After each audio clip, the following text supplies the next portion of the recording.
You're watching the show that puts Mid-Michigan news in focus. This is Focal Point. Michigan State University just became this year's Big Ten champions. Go State! Spartan fans are partying like they already knew that outcome. Find out more tonight on Focal Point. And see how MSU is helping students get down to Arlington for this year's Cotton Bowl. Stopped at the door. You know any other cities around Inman? East Lansing bouncers show us why it's so hard to get into the bars with a fake ID. Focal Point starts now.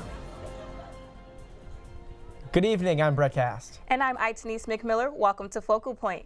Spartan Nation celebrated another big win as the football team beat the Iowa Hawkeyes in Indianapolis. Yeah, Focal Point's Kiera Lake traveled to Indy to cover the weekend's activities. Kiera? Thanks, Brett.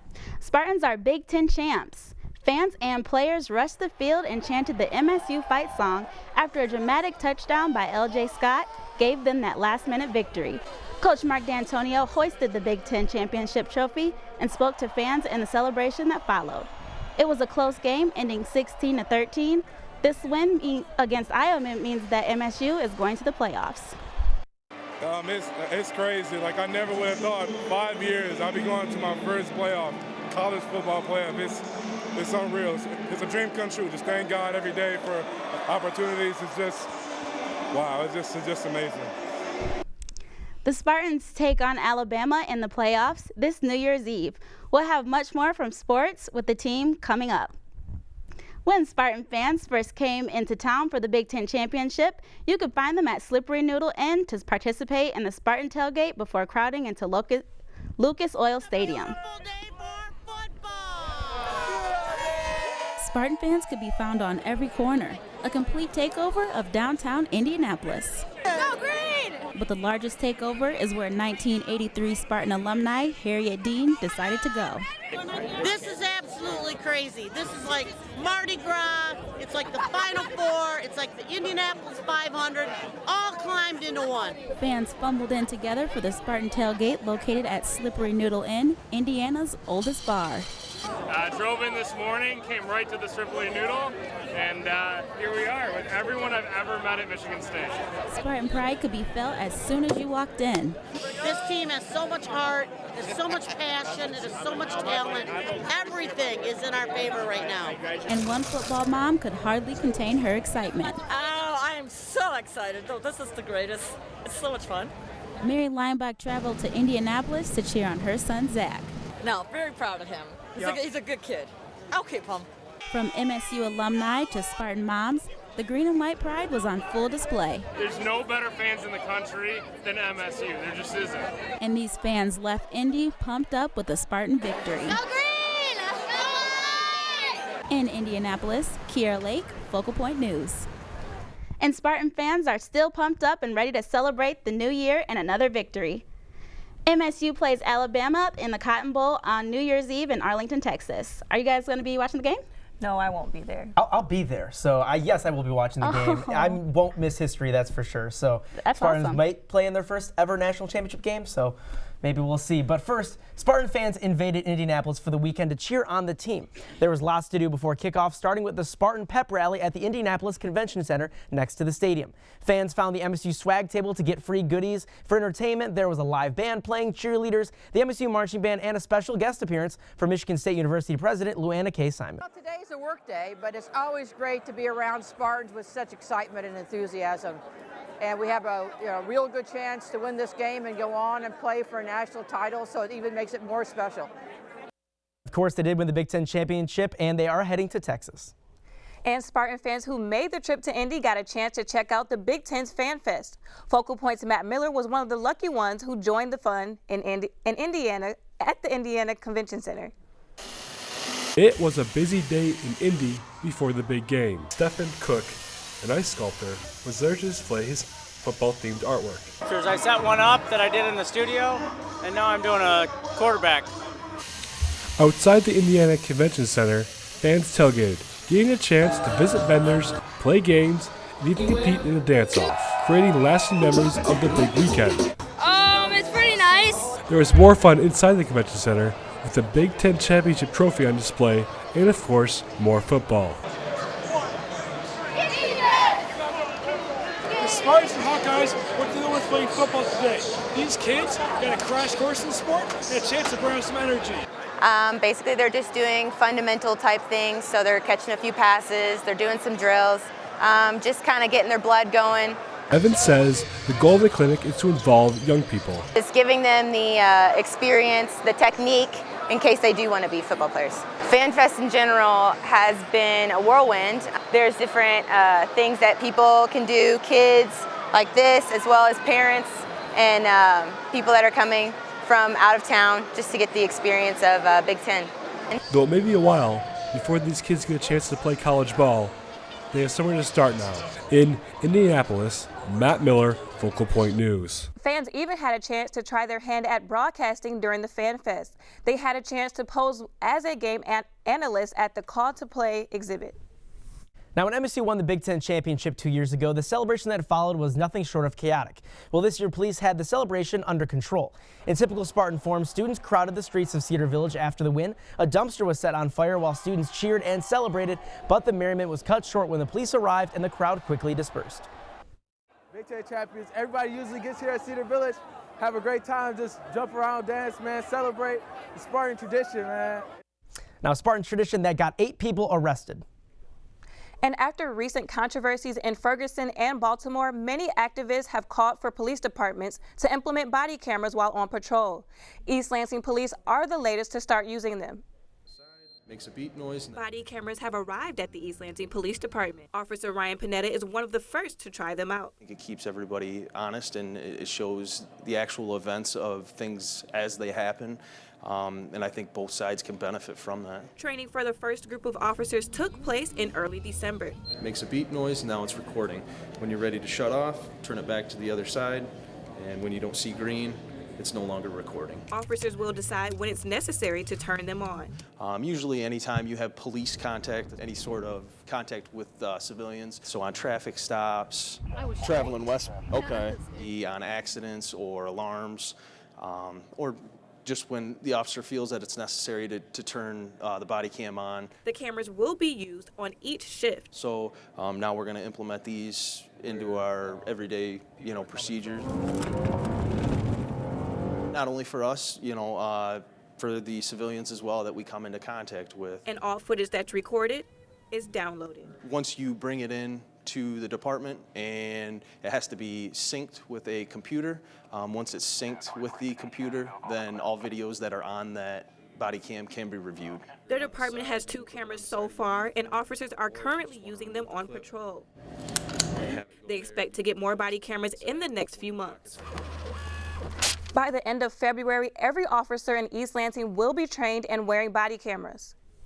Now, he's the guy that college students have to see when they go out on the weekends. Underage students scheme of ways they can try to trick them, and out-of-state students hate being harassed by them. It's the life of a bouncer in East Lansing. Beloved by their managers, but hated by underage drinkers, bouncers deal with it all. Of course, they get upset. They got to understand I'm doing my job. A job that has both ups and downs. A bouncer comes across more than just drunk college students. In a given night, I'll probably come around, 75 to 100 fake IDs in a night. Fake IDs are extremely common in college towns. And while being a student and a bouncer can be tough, it was a no-brainer for Joe Grobel. Brother was a bouncer, dad was a bouncer. Yeah, it's like our whole family. Grobel has been a bouncer at Harper's Restaurant and Brew Pub for almost a year. And while bar bouncing runs in his family, it didn't come easy.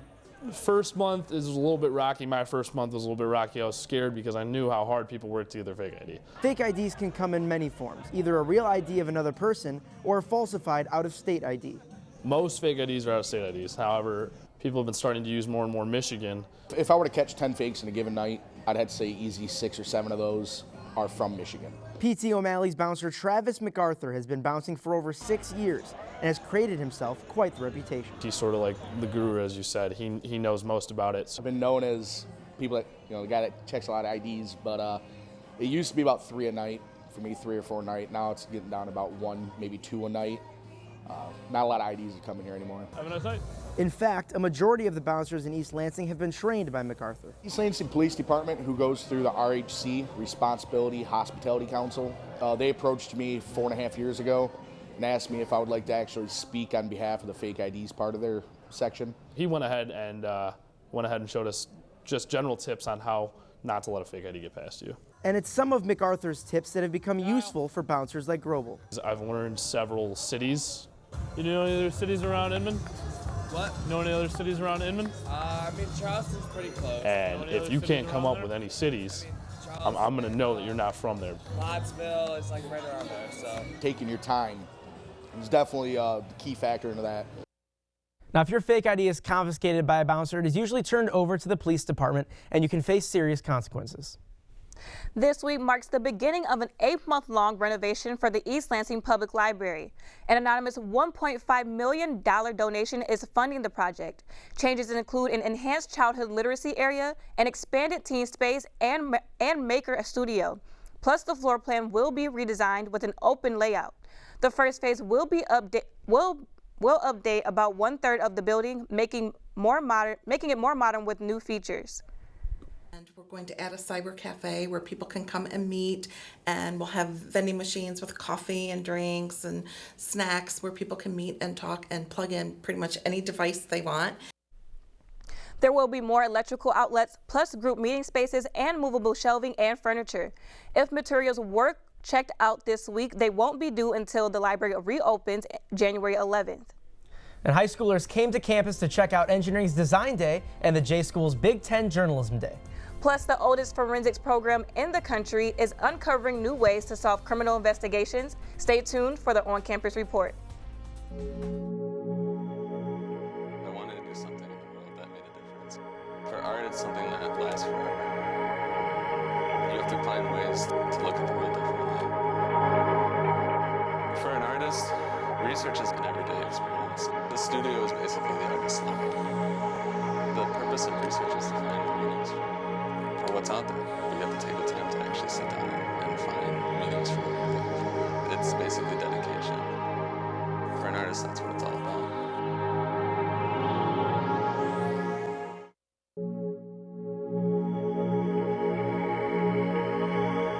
Research focuses on the future of promoting entrepreneurship in the biofuels industry in Michigan. Research is an absolute must as an undergraduate student. It's unexpected for a 20-year-old, a 21-year-old to know enough about an area to change the complete way that it's studied or the way that it's thought about. To get involved in research really shows something about your program. It shows something a lot about your ambition, that you didn't have to do it, that you wanted to. For the first time, the association in charge of high school sports in Michigan is keeping track of concussions, and now the results have been made public. Concussions are one of the biggest issues facing sports, and football in particular. Football gets most of the notoriety, it gets most of the headlines, but we're working on this for every sport because concussions are something that can happen in every single sport that our kids go out and play. John Johnson is the communications director for the Michigan High School Athletic Association, or MHSAA, which for the first time has collected reports on head injuries from its member school. Whether it's in practice or in competition, in every sport, in all grades. The two sports that made up a large majority of the concussions were both boys soccer and football. Being the most played fall sport, football constituted 79% of all reported concussions, while soccer was just 11% of the total and volleyball close behind. That's kind of the misnomer. We all focus football, football, football. Any sport you play, you can get concussion. Cheerleading, wrestling, lacrosse, hockey. Joanne Gershner is a professor in sports journalism at Michigan State University and is soon releasing a book on concussions. When asked if she would let her kids play football, she said yes. If I felt the coach had a good understanding, there was a good medical staff, the players, the culture around the team was positive, absolutely. While sports have become safer and more people are educated about concussions, head injuries are simply unavoidable. We don't play sports in a vacuum. We don't play it in bubble wrap. Folks have got to realize there is an inherent risk with playing sports, but we're going to try to make that experience as positive as we can. Now, the numbers were self-reported by schools to the MHSAA, and 27% of those schools claimed to have had no concussions during the fall sports season. And 3 MSU professors are digging into investigative research. And 15 MSU students and 1 alum traveled to China for an advertising competition. Daniel Hamburg joins us now with those stories and more in our on-campus segment. Daniel? MSU's Eli Broad College of Business received a generous gift of $1 million from MSU graduates Al and Nancy Gambrell, creating the Gambrell Family Endowed Professorship in Management. Al Gambrell hopes that current students will find the same inspiration from their professors that he found from his own professors at Michigan State. Senior Derek Blaylock has been selected to give the student speech at the December 2015 commencement ceremony. Blaylock will earn his bachelor's in advertising and says his experiences and love for MSU made him the perfect candidate. I have had many different experiences at Michigan State, like my cross-country bike ride, internships, and I felt that I had a story to tell, and I felt like this was a good way to reach a wider audience. Blaylock will be speaking on Saturday, December 19th at 2 p.m.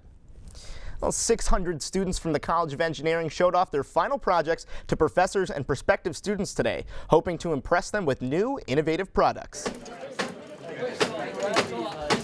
It's Design Day at Michigan State. A few long days in the shop, and then we got it all done. And then a few days decorated. Hey! So it looks nice. Hey, you got it! The final. And visiting high school students are eager to learn and play. Was the assignment given to you, like, build a little giant golf machine? Some students had their sales pitches down pat. You want to grate some cheese? Give it a shot. The cheesy does it all. While others tried to pay their customers. No matter how fast or how slow you spin this, you're going to make $25 an hour in pennies. Everyone had the same guidelines, but everything was unique. The requirements are it has to fit in 2 feet by 2 feet by 2 feet square, or cube, and then it has to have gears and a cam, and it has to have a 4-bar linkage. Here at Design Day, there's everything from playing golf to slicing fruit with a guillotine. Some of this stuff is really cool. Adam Dorstowitz is a high school sophomore on a field trip with his class. Well, the guillotine right there is interesting. They made the blade, and it's just fun to watch them, sever fruit.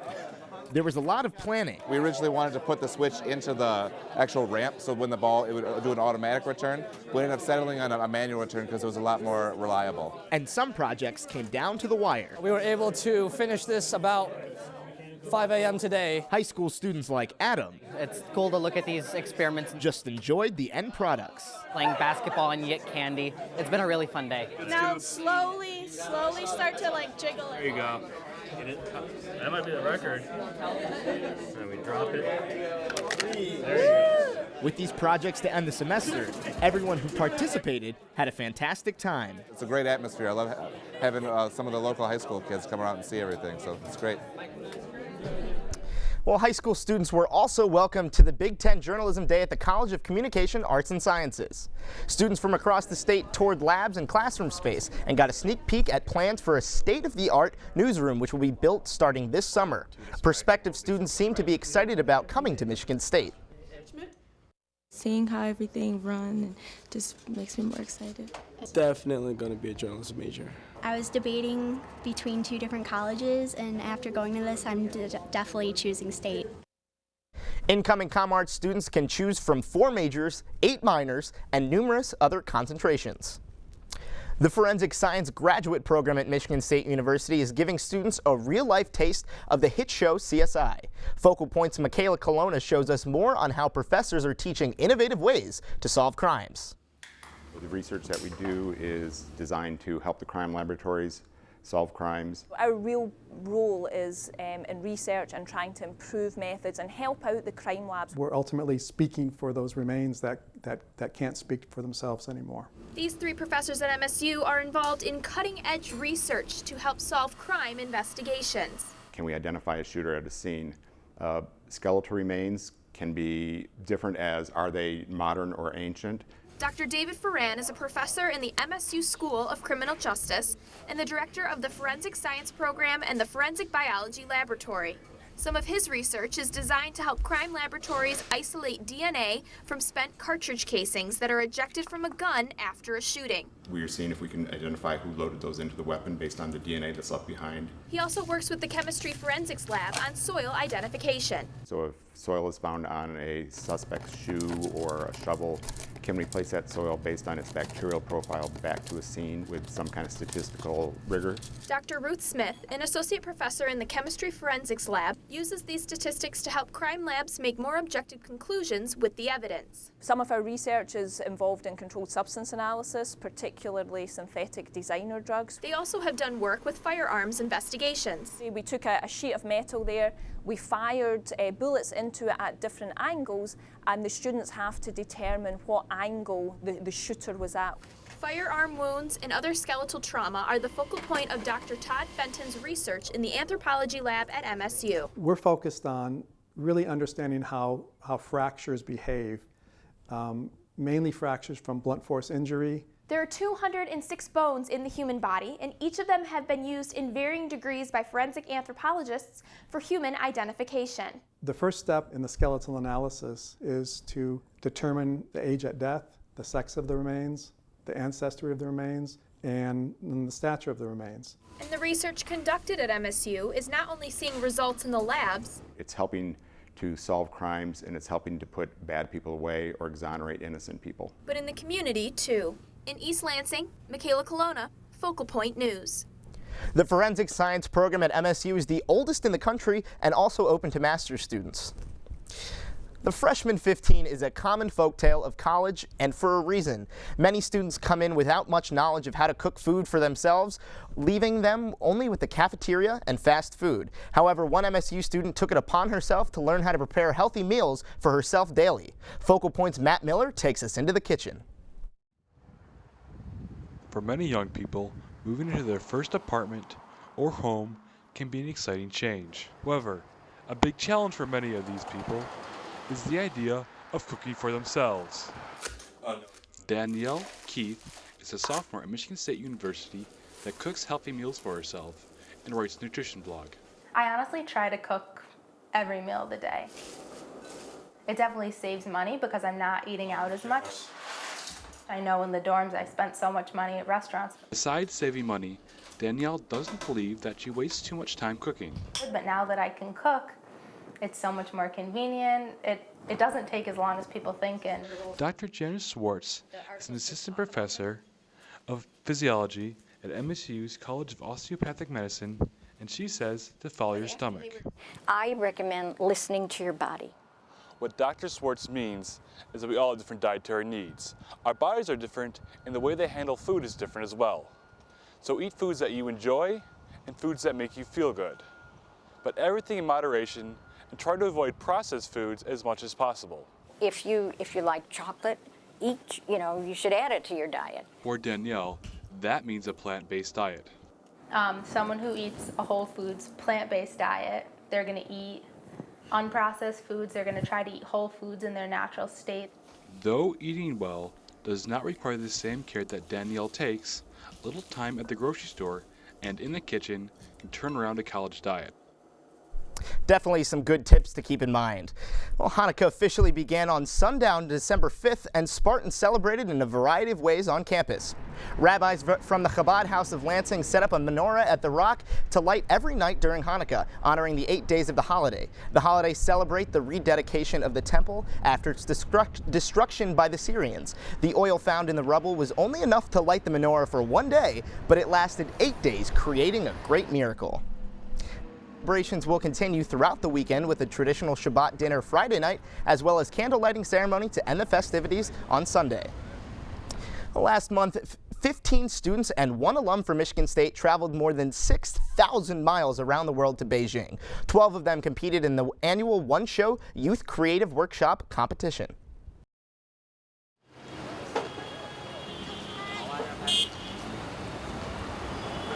Stepping off the bus and into a foreign country.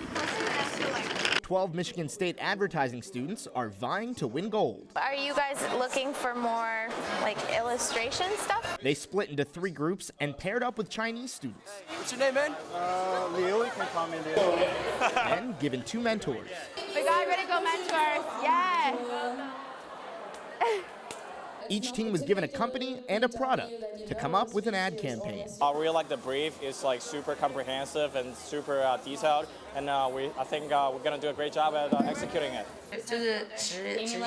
And even though there was a language barrier, feels like we're in just New York, but every sign's in Chinese. Each team was able to collaborate effectively. I'm actually jealous for you guys. I mean, I wish I could have this kind of opportunity when I was younger. Eason Yang is one of the mentors for the team working on the BMW campaign. For our class, we have a team from Michigan, people from Hong Kong, from everywhere from China, so it's a great diversity.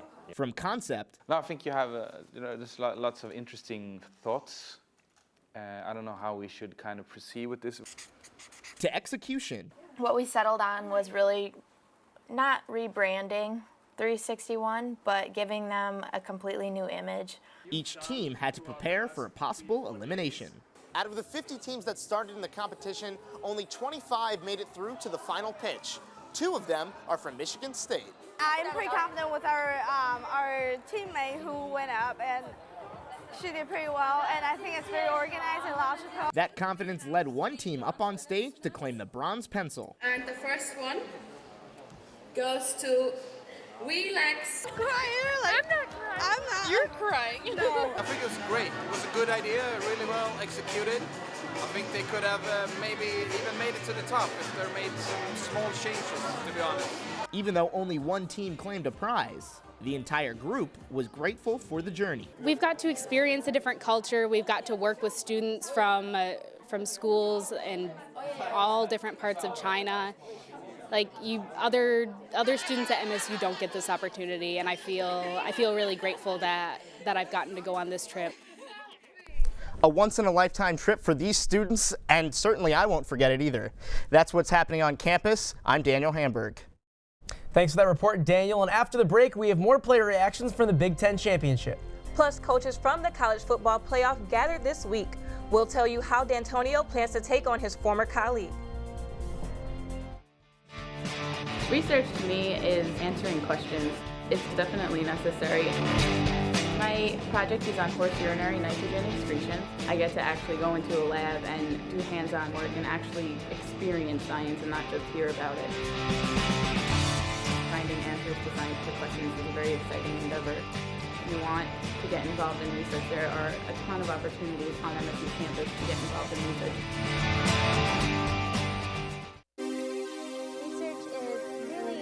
That idea of being able to help someone, that what we're doing will make a difference. We're studying the genetics of progressive hearing loss. I wish that everyone would take the chance and try research out because they probably would really like it. Honestly, the opportunities that I've had have been amazing. I've learned so much, more than I would have ever imagined.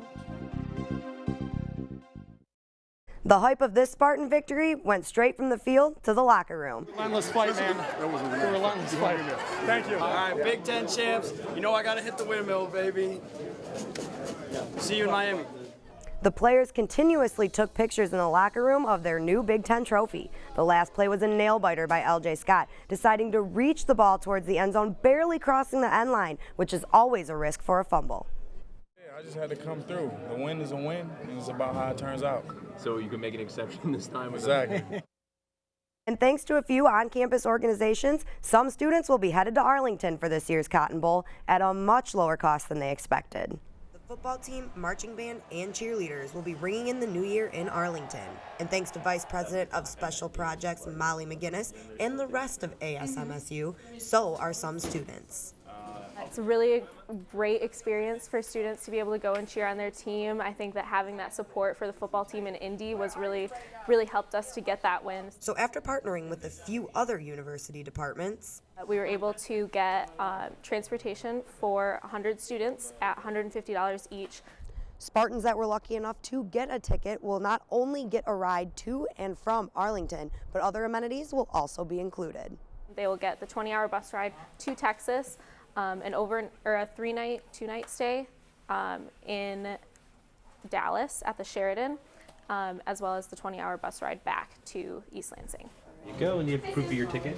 Students who have a ticket for the game were first to be seated on the bus, and freshman Marie Clark was one of the first to get hers. We got here around 5:30 thinking it would be super busy. But she said this experience means more than just a trip to Arlington. We're able to come together and show our love and support for the Spartans. And McGinnis agrees.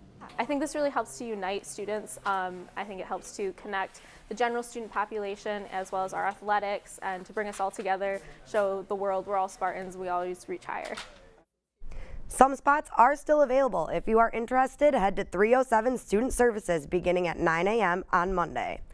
Alabama head coach Nick Saban and Mark D'Antonio definitely have history. The duo coached together back in the mid-90s. It'll be a highly anticipated matchup at the Cotton Bowl, but there was nothing but respect between the two at this week's joint press conference.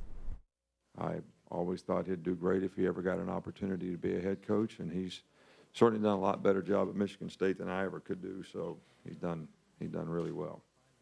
Proud of him. But they'll have to put their friendship aside for the playoffs. D'Antonio is embracing this new situation for his team.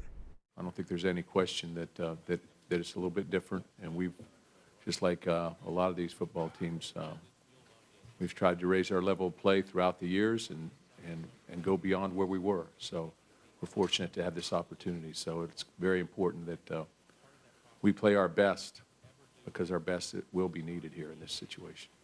Back on campus, Spartan basketball is still going strong, defeating Maryland Eastern Shore this week. Senior Denzel Valentine wasn't feeling well and didn't play up to his usual intensity.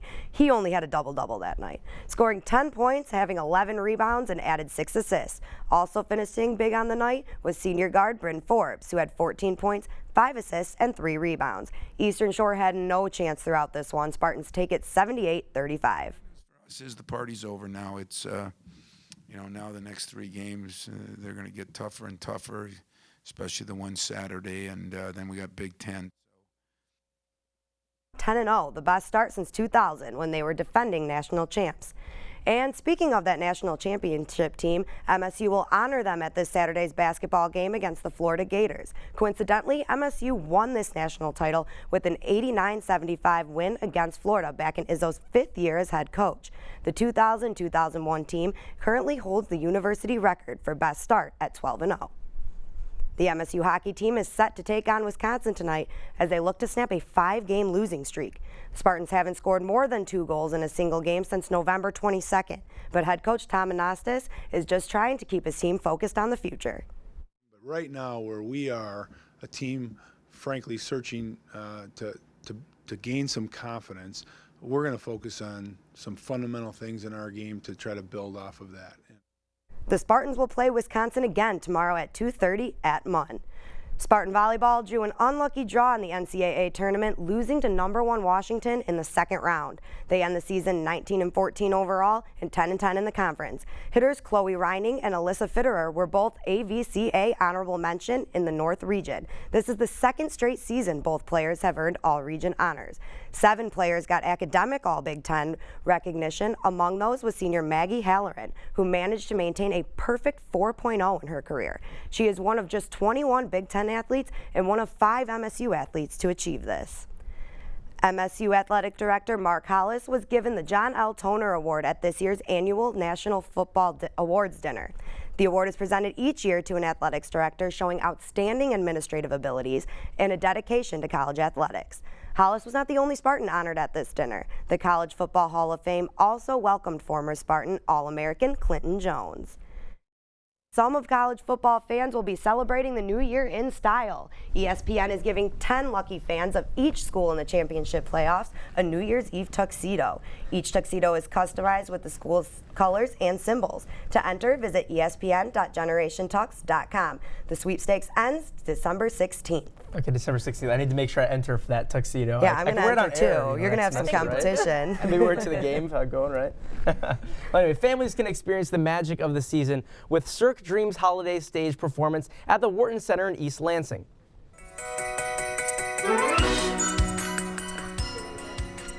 A cross between a Cirque show and Broadway musical, Holidays features 300 costumes, 20 acts, and 30 performers from 12 different countries. It's Cirque du Soleil set to holiday music. The design team created a winter wonderland on stage, complete with oversized candy canes and trees. You've got gingerbread men flipping midair, toy soldiers marching on thin wires, along with snowmen, icemen, just the whole gambit of the holiday and winter festivities. Cirque Dreams Holidays runs from December 17th through the 19th. Tickets are still on sale at the box office or whartoncenter.com. And that is all that we have for our show this evening. Thank you so much for tuning in. We now leave you with the sounds of A.T. and Charles performing Creole Christmas at the Robin Theater.